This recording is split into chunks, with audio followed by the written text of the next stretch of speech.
La labor de la Asamblea Nacional en estos 2 años, bajo la presidencia de Fernando Cordero, es cada vez más cuestionada. Se dice que no fiscaliza, que simplemente se limita a tramitar los proyectos que le envía el gobierno y que evidentemente no fiscaliza. No ha habido un solo juicio político al que haya dado paso la actual Asamblea Nacional. Por lo tanto, se estaría tratando de armar en el Congreso una nueva mayoría que permita la elección de un legislador o independiente o de oposición para dar nueva vida, nueva fortaleza a la Asamblea Nacional. De este tema vamos a empezar hablando con el doctor Enrique Herrería, asambleísta que fue elegido por Madera de Guerrero Movimiento, del cual se desafilió, tema del que también hablaremos. Doctor Herrería, ¿cómo está? Gracias, Jorge, muy gentil por su invitación. Al contrario, muchas gracias a usted por haber aceptado. Doctor Herrería, ¿hay alguna posibilidad de armar una nueva mayoría en la Asamblea?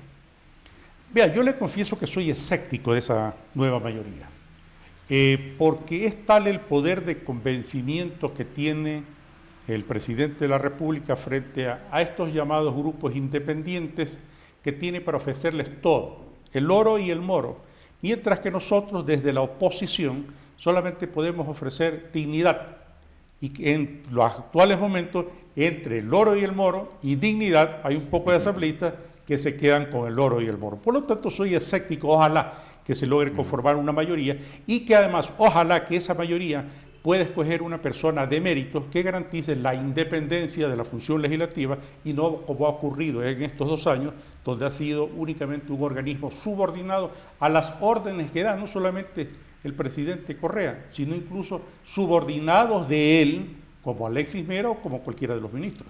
Usted dice, ojalá se pudiera armar una mayoría en torno de una persona digna y valiente. ¿Hay nombres? Bueno, por mi parte, yo creo que sí se debería escoger para presidente de la Asamblea una mujer que responde incluso a esa corriente que se impulsó desde el país de una visión de izquierda moderada, pero digna, altiva, honorable, que puede ser perfectamente Betty Amores.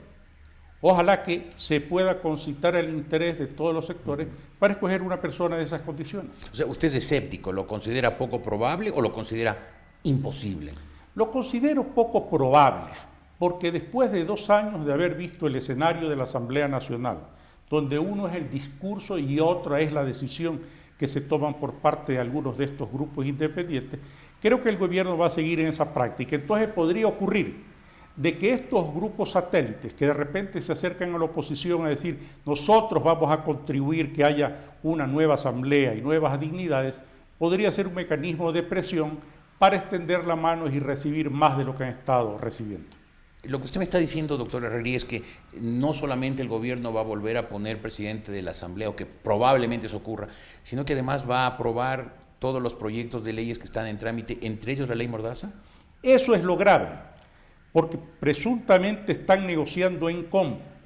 Ustedes me dan el voto para la presidencia y más dignidades que hay en el Consejo Administrativo de la Legislatura, un reparto de canonjías en las comisiones legislativas permanentes y adicionalmente los votos para imponer estas leyes como la Mordaza, que significarían para los propios grupos satélites del gobierno nacional un harakiri, porque en el momento en el cual ya no existe prensa independiente para poder expresar nuestras críticas al gobierno, para denunciar los terribles actos de corrupción que se originan desde el propio Palacio de Carondelet. ¿Corrupción desde el Palacio de Carondelet? Sí, estoy hablando desde el Palacio de Carondelet. El presidente de la República es uno de los principales encubridores de los actos de corrupción que hay en toda la función pública. ¿Encubridor le está diciendo el presidente Correa? Estoy hablando de que él está encubriendo todos los actos de corrupción. Todo lo que se denuncia de corrupción en la función pública, el presidente de la República sale después a rebatirlo y a santificar a esos bribones que han sido inculpados. Por lo tanto, es el principal responsable, porque sobre él cae la responsabilidad de la ética pública en las funciones del gobierno nacional, particularmente en la función ejecutiva. Ahora, si estamos hablando de actos de corrupción, estamos hablando de actos que son potencialmente punibles. Es decir, que algún día, cuando este proceso termine, ¿el presidente Correa podría ser penalmente acusado de encubridor? El presidente de la República en algún momento, cuando volvamos al Estado de Derecho, deberá necesariamente ser juzgado por la Corte Penal Internacional por crímenes de lesa humanidad, como el ocurrido cuando él ordenó que se asalte un hospital donde habían civiles y después quiere deslindar su responsabilidad buscando culpables en inocentes policías y otros miembros más de la función pública.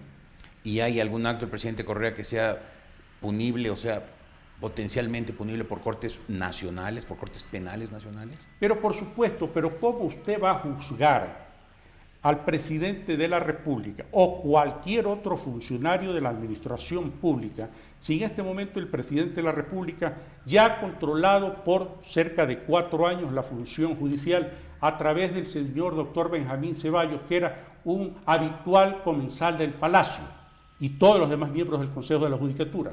Ha controlado a todos los juzgados del país, por lo menos a una enorme mayoría. Tiene control sobre la Fiscalía General del Estado, que no acusa absolutamente a nadie. Y ahora con ese nuevo fiscal que no tiene ninguna característica para desempeñar un cargo público, porque en cada cargo que ha desempeñado el doctor Galo Chiriboga ha habido rastros de incorrecciones. Con esos fiscales, con esa función judicial, con un contralor que permanece impávido frente a los actos de corrupción de la función pública, tenga usted la seguridad que lo único que le falta al presidente de la República es imponer la ley Mordaza para que ni siquiera se pueda volver a conocer las irregularidades que existen en su gobierno. Es muy grave lo que usted está diciendo, muy duro, doctor Herrería. ¿Puede esto también ser motivo de que usted sufra retaliaciones o persecuciones o juicios? Bueno, ya más persecuciones de las que he tenido, me han estado rastreando hasta los pantalones, pero no me han podido encontrar nada porque si no ya me hubieran hecho quién sabe qué tipo de acusaciones. Por lo tanto, yo sí tengo la probidad suficiente para señalar que la administración pública dirigida por Rafael Correa hay actos de corrupción a diario. La generalidad, no la excepción, la generalidad de los actos de la función pública en el gobierno de Rafael Correa es la corrupción. Le van a acusar a usted, doctor Herrería, de ser un hombre muy radical y una especie de llanero solitario que se ha quedado solo, incluso a su partido, porque usted ya no pertenece al movimiento por el cual fue elegido, Madera de Guerrero. Yo fui elegido por cerca de 400.000 personas en la provincia del Guayas, de manera particular en la ciudad de Guayaquil, después que durante 2 años, solo, sin partido político, sin movimiento atrás, impugné desde el primer día la presencia de Rafael Correa en la presidencia de la República, porque los antecedentes que lo acompañaban no garantizaban que sea un buen gobierno y no me he equivocado.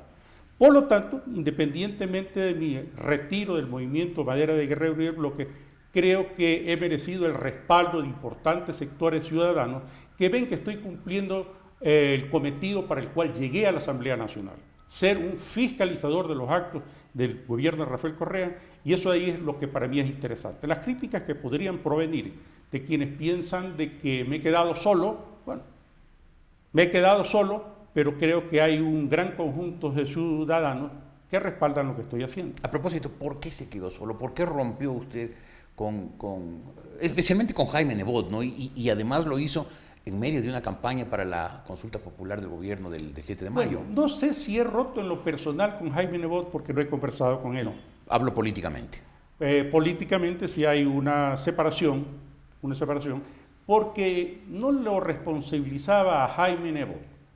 Yo creía que el bloque parlamentario de Madera de Guerrero, como actores políticos principales, debieron haber tenido, o debíamos haber tenido, un protagonismo mayor para impulsar el no en la consulta popular. Y al interior del bloque habían discusiones de carácter diaria en el propósito de fijar una estrategia para poder enfrentar con éxito la consulta popular en contra del presidente de la República, pero esas conversaciones empezaron a ser divagaciones o unas discusiones bizantinas que no llevaban a nada. Y viendo la premura del tiempo, campaña tan corta, con los recursos que tenía el gobierno nacional, los limitados recursos de los que disponíamos, creí que era mi obligación salir a pelear por mi cuenta, asumiendo yo mi responsabilidad en los errores, pero también en mis aciertos. Usted sabe, doctor, que yo no tengo contactos con sectores políticos, pero se oyen cosas. Lo que se oye es que Jaime Nebot recibió encuestas en las que le decían varias semanas antes de la consulta que el gobierno iba a ganar, que el sí iba a ganar ampliamente en todas las preguntas y que por lo tanto lo mejor que podía hacer Jaime Nebot era no meterse para no apadrinar una inevitable derrota. se equivocaron las encuestas y seguramente se equivocó Nebot, si es que esta es la versión cierta, porque si el sí ganó, lo cual está un poco en discusión, ganó por los pelos. Eso pasó. En el Ecuador hay estos encuestadores que son una especie de alquimistas de la modernidad que creen haber encontrado la piedra filosofal. Lo conocen y saben de todo. ¿Cuál es el problema con estos encuestadores? Que no tienen una identidad ideológica ni lealtades políticas. Estos encuestadores usted los encuentra, así como pueden ir a la oficina de Jaime Nebot, van a la oficina de Rafael Correa y de todos los demás actores políticos, incluso de los adversarios más enconados. Por lo tanto, las encuestas que yo veo sirven como referencias de lo que está ocurriendo en el país, pero particularmente al momento dado, acabo de ver un proceso electoral en el cual el encuestador principal se equivocó del medio a la mitad, pero anteriormente ya otros encuestadores igual se han equivocado en anteriores procesos electorales. Y no creo que Nebot, que es un hombre de talento, le preste demasiada atención a estas encuestas. Ahora, si le presta atención a estas encuestas, está equivocado o peca de ingenuo. Y entonces, ¿por qué Nebot, si no es ese el motivo, por qué Nebot no se metió en la campaña por el no? Bueno, él dice que su prioridad siempre fue el de ser administrador de la ciudad de Guayaquil, que por cierto es un gran administrador, es un administrador eficiente, cambió la cara de la ciudad, los guayaquileños le debemos mucho de lo que es actualmente Guayaquil, y por lo tanto él dijo, mi prioridad es ser administrador de la ciudad de Guayaquil y secundariamente de ser un actor político. Por lo tanto, yo entendía que los actores políticos fundamentales éramos los asambleístas del movimiento Madera de Guerrero, y percibí que al interior del bloque no se estaba cumpliendo esta gestión. ¿Usted volverá a Madera de Guerrero? ¿Se vinculará con el Partido Social Cristiano si es que se reinscribe? ¿Qué hará? En la Asamblea Nacional, desde el primer día que fui asambleísta y de manera reiterada, para que quede perfectamente esclarecido, dije que nunca fui social cristiano, no soy social cristiano y no seré social cristiano porque siempre fui su adversario. Por lo tanto, no me acercaré jamás al Partido Social Cristiano, y en mi declaración pública, cuando me separé de Madera de Guerrero, dije que me separaba irreversible y definitivamente del movimiento y del bloque. Y tenga usted la seguridad que cumpliré mi palabra. ¿Eso significa que se retirará de la política? Posiblemente al término de mi gestión como asambleísta, porque la política ecuatoriana se ha convertido casi, a través de Rafael Correa, en un albañal. Antes de Rafael Correa, la política ecuatoriana no era sucia, no era también de cloaca. Era una ciénega y ahora se ha convertido en un albañal, que es mucho peor. Rafael Correa ha corrompido los órganos del poder público. Rafael Correa ha devalorizado lo que debería ser el hacer política. Rafael Correa ha plagado el país de malas virtudes, o las virtudes que existían las ha convertido en vicios. Rafael Correa es el ser más negativo. En la historia republicana, el otro día un importante político decía que Rafael Correa, más que a Eloy Alfaro, él se parece a García Moreno.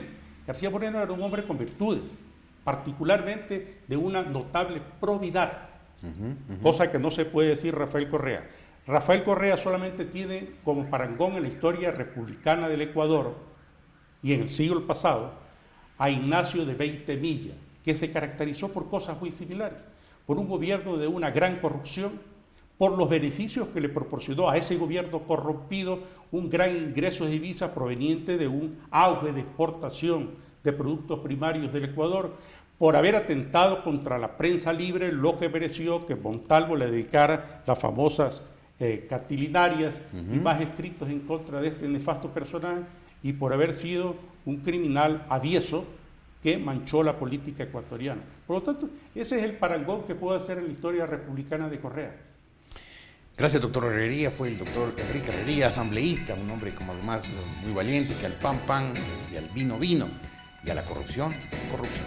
Doctor Enrique Herrería en larepublica.es.